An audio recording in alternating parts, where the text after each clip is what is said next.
한 시민단체가 립밤이나 선크림, 파우더 등 화장품 제품의 성분을 분석한 결과 제품 절반에서 과불화 화합물이라는 발암성 화학물질이 검출됐습니다. 피부에 직접 닿는 화장품인 만큼 유해성이 클 것으로 보이는데 이를 규제할 기준은 아직 마련돼 있지 않습니다. 취재기자 연결해서 자세한 내용 알아보겠습니다. 김대겸 기자. 네, 사회일부입니다. 네, 주로 기초 화장품류에서 발암물질이 많이 검출됐다고요? 네, 그렇습니다. 시민단체 환경운동연합이 노동환경건강연구소와 함께 국내에서 판매 중인 화장품 20종을 대상으로 성분 분석을 한 결과 10개 제품에서 과불화 화합물이란 발암성 물질이 검출된 건데요. 유해물질이 검출된 제품군을 보면 일상에서 많이 사용하는 자외선 차단제와 파우더, 파운데이션, 립밤 등 기초 화장품군에 몰려 있었습니다.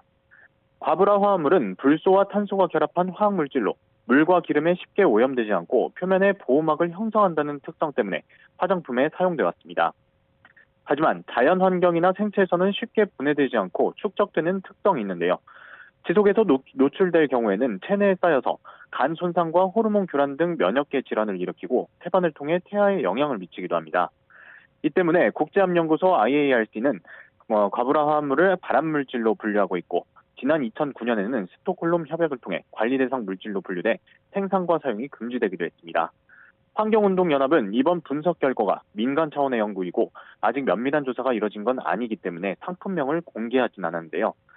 대신 화장품을 구매할 때 제품 뒷면 성분 표시에 과불화 화합물의 구성 성분이 되는 플로오르나 플로로를 꼭 확인해야 한다고 강조했습니다.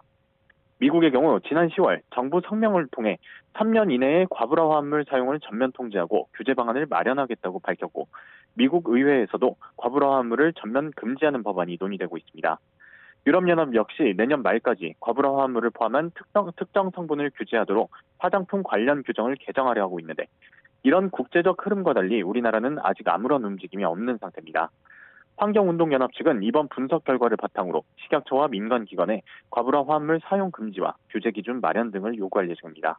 지금까지 사회일부에서 전해드렸습니다.